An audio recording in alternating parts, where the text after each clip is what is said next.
I feel like this is as important as setting goals. And being yourself in these types of situations for the first time is difficult. If the way you live wasn't seen before, be the first one to live it. I have so many things that I want to do, and being perfectionist is stopping me. I want to stay single. 2025. I will not miss you. Hi everyone, welcome back to my channel. In today's video, I'm going to talk about 6 things that I'm leaving behind in 2025. 2025 was actually crazy. I don't think there's a single word that can explain or describe this year. It was crazy, demonic, satanic, chaotic, depressing, impactful, sometimes not for the right reason, disturbing, concerning, and sorry. I started 2025 at 8 p.m. My house had a flood. Like literally, I started 2025 on the 1st of January. A really bad flood. On January 1st, 2025, and I wasn't even home. My parents weren't home.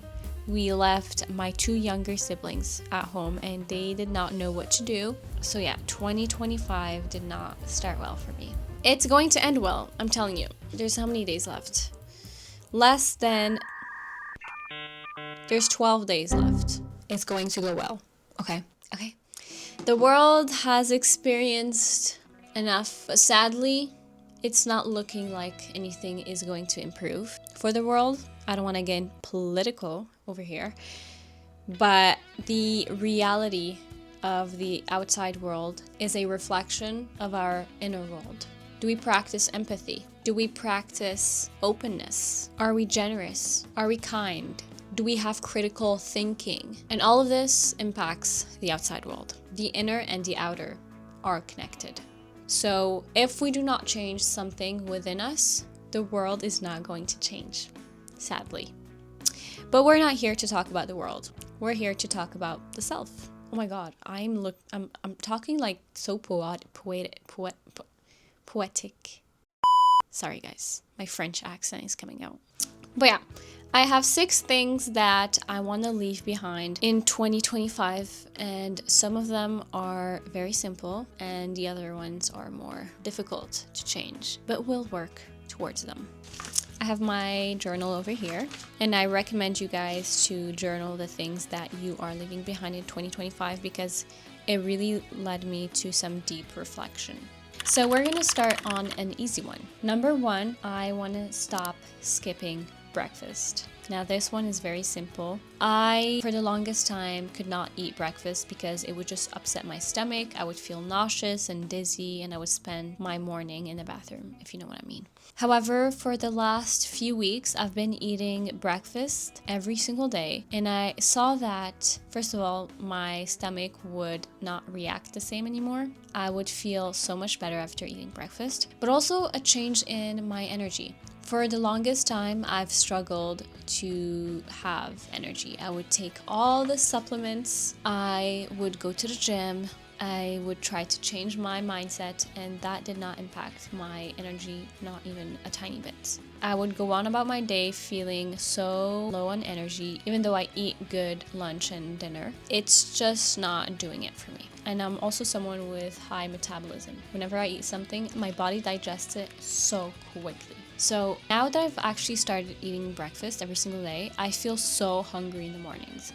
If I don't eat my breakfast, I cannot go through my day. I'm kind of feeling hungry right now. So yeah, I am going to continue eating breakfast, and I found that easy, quick breakfasts full of proteins are the best. One thing that I do is I make a yogurt bowl. So I add protein yogurt, I add chia seeds, black sesame seeds, all different types of nuts, so pumpkin seed. I add pecans. I love them. They make such a huge difference in the taste. I add strawberries or raspberries or blueberries. I add maple syrup, and you get the perfect breakfast bowl, and it's so filling. So yeah, this is your sign to start eating breakfast again. This one is one of the heavy ones.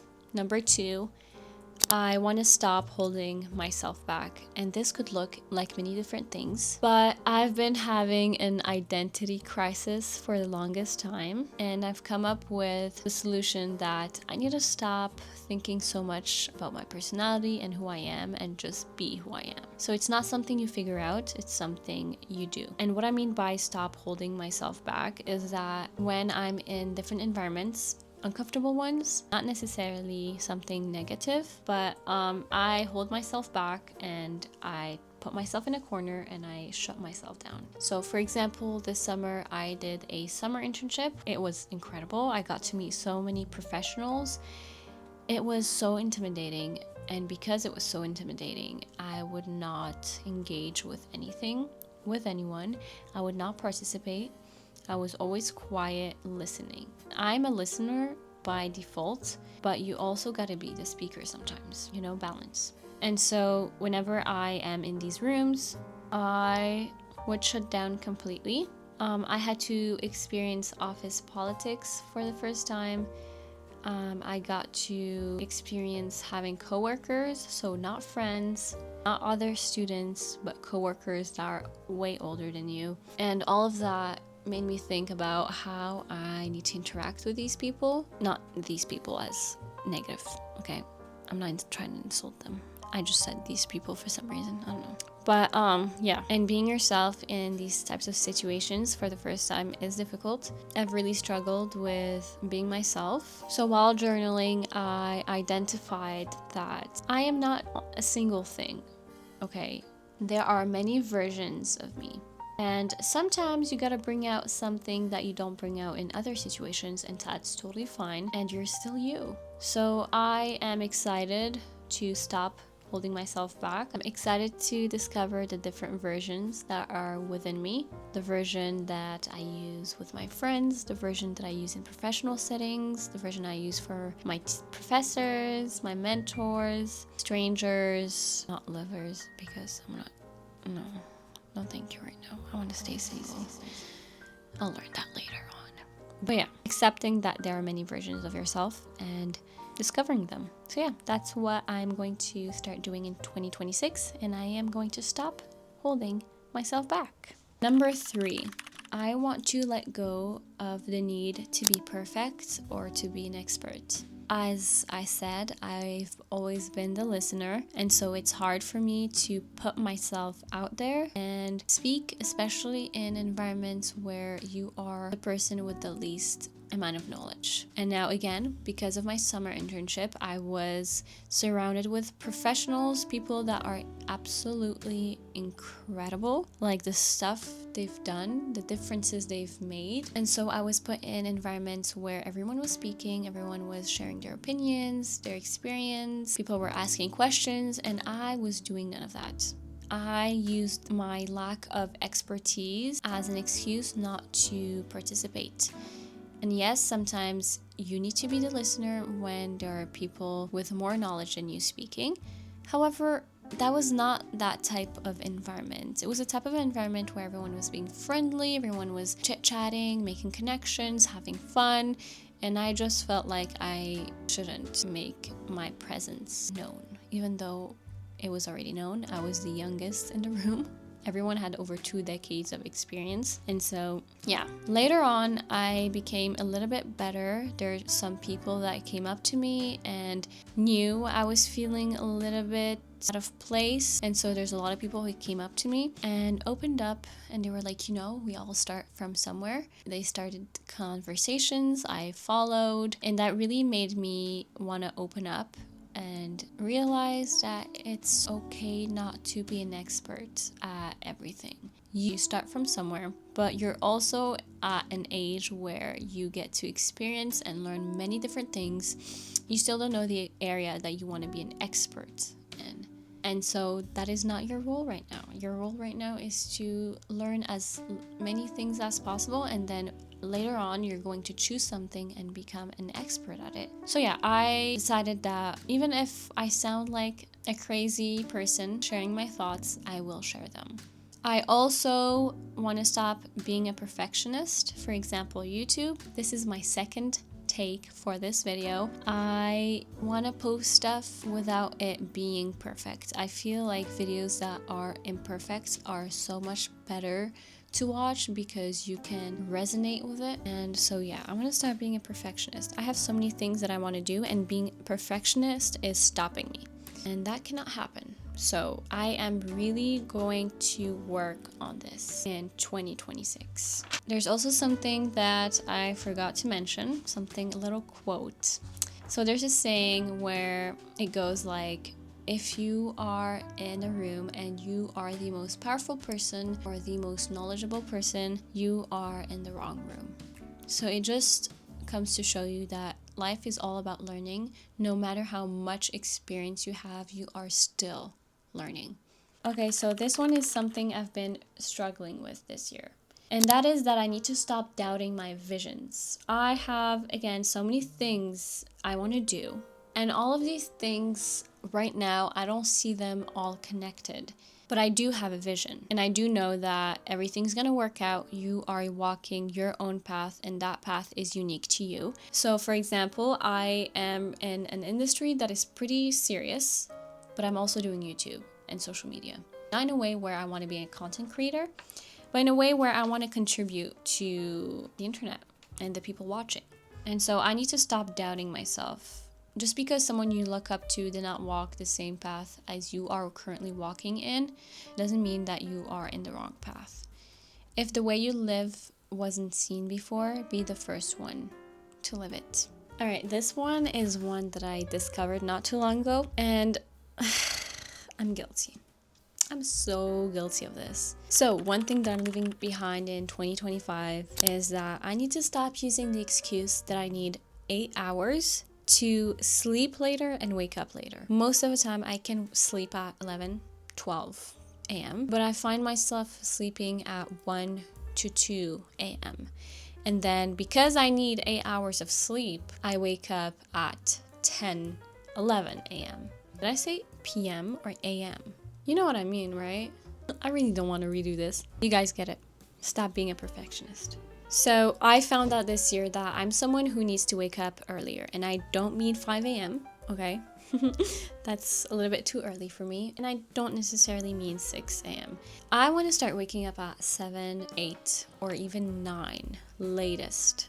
I discovered that I'm someone who needs to wake up earlier just because that's the type of lifestyle I want to have. I want to be able to go to the gym. I want to see the sunlight. And I live in Canada, so right now it's 3:30 and the sun is going away. I have so many things. Whenever I wake up earlier, I feel more motivated and more hopeful in general.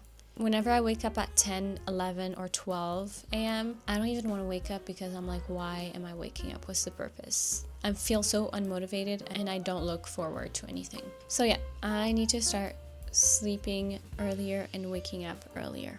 Right now, I'm trying my best to wake up at 8 a.m. every single day. It's not always working. However, I'm going to be enforcing this. I will drag myself out of sleep. And finally, this one is a heavy one. So it's more personal, so I'm not going to go too deep into it, but I will be providing you guys with some references and examples. So number 6, I want to stop bottling up my emotions. I've always been the type to be like, okay, whatever, and force myself to move on from the situation. I'm not non-confrontational for big things, but for little things, I am. I say whatever and I move on, and I say it's not a big deal, and I just bury it down inside of me, and the person most of the times does the same thing again, and I do the same thing again. It's a non-ending pattern. And so I want to be able to express myself, to feel my emotions, and to be able to talk about emotions, because since I'm not letting myself feel those emotions, or reacting to those emotions, I cannot speak about emotions. I feel very uncomfortable right now. I think feeling emotions is incredibly uncomfortable for me, so I'm going to allow myself to be uncomfortable. I just need to be able to feel those emotions. Something that I saw on TikTok, there's two girls. The first one gave an example of how you look like when you are trying to not react to those emotions. And it was basically a video of her going outside where it was pouring rain and doing this to her face. Now this makes you feel like you are not getting wet, like you are avoiding the rain, but you are truly not doing anything and you're still getting drenched. And so she's like, this is how stupid you look whenever you try to avoid feeling those emotions. You're not really avoiding anything, you still feel it, but you're just like distracting yourself constantly whenever that emotion comes up. And then she removes her hand and then she does this. I'm gonna put a video on top, okay? She does this and you can start feeling all the little raindrop on her face. And she's like, this is what it feels to actually feel your emotion. Yes, you feel like you're getting drenched. However, you are accepting it, and that acceptance is freeing yourself. And when the rain wants to stop, it will stop. You cannot force the rain to stop. Just like you can't force a certain emotion to stop. And it just felt so freeing watching her do it. Okay, you wanna know something? This is how dumb you look every time you resist an emotion. It's raining and you don't have an umbrella. So you just put your hand up like this. And it literally, like, you're resisting it, but it doesn't stop you from getting wet. It doesn't stop you from feeling the rain. Now, the experience of being in the rain without doing this feels like this. Feels like allowing. It just feels like, okay, I'm getting wet. This doesn't have to feel comfortable, right? This can still feel uncomfortable. Like, I still feel cold. I still feel like, oh my gosh, like I'm getting really wet. My hair sucks. And I don't know when it's going to stop. I literally don't know when this rain is going to stop. It could be in the next 5 minutes. It could be in the next day. It could be in the next week. But I know for a fact that this rain will end, just like every other seasonal change, just like every other emotion, it's gonna end. Like, it just brings me so much peace, because when I think of my emotions like the weather, I don't get too attached to them. And I'm like, oh my god, I've never thought about emotions like this before, and I'm definitely going to be bringing this in 2026. Another example is this woman who talked about this scenario. There's this woman who really wants children, but unfortunately she got diagnosed with cancer and it is still in the early stages. So she had to get a, what's it called? She had to get a hysterectomy. So that basically enables you from having children ever again. And so the first thing she felt when she came from that surgery was a wave of gratitude and a wave of sympathy for the people who didn't caught it early, unlike her. And then she goes on to explain that that reaction right there is a immature reaction. It's actually a defense mechanism. And that really changed the way I look at things. It's a defense mechanism and an immature reaction because she is intellectualizing her emotions. So instead of really processing the loss of not being able to bear any more children, she looks at another side, which is gratitude, which is something, yes, she should be feeling. However, it empowers immediately that wave of sadness that she feels for not having children. So it really just made me think about how we always intellectualize our emotions. And it's actually true. We force ourselves to see the positive, which is good. However, it completely overpowers the other emotion. She also made a good point at the end of the video where she talks about our society not being able to sit with our emotions anymore. We are always constantly distracted. We have our phones, we have social media, we constantly scroll. Life in general is very distracting. And so we are not able to actually properly react. That's why we come up with all sorts of defense mechanisms, including intellectualizing our emotions. And that really just made me think a lot. So yeah, I think one way you can stop this trend is by accepting feeling uncomfortable. If you talk about it, if you confront whoever is making you feel these emotions, you're going to feel uncomfortable, and that's okay. It's going to be uncomfortable at first, but I think, like anything in life, it's going to improve over time. I'm also going to be using this beautiful journal. So yeah, feeling uncomfortable and writing in my journal. I think that's going to help me. So yeah, guys. Let's start 2026 with a guide of what not to do, of the habits you're not going to bring in 2026. I feel like this is as important as setting goals, because you can set goals, but if you act the same way you've acted in the previous year, do you think you're going to get any goals done? So I think that this is the first step you need to make, and then start writing goals. So yeah, I hope you guys enjoyed this video. Let me know what you think. I will definitely be posting more videos. Also, there's something very exciting. I'm going to be going on an exchange semester very soon for winter semester to a mystery country. I'm not going to be revealing this yet, but yeah, do follow me because I'm going to be posting so much content in that country because it is an amazing country. So I will see you guys very soon. Take care of yourselves and bye.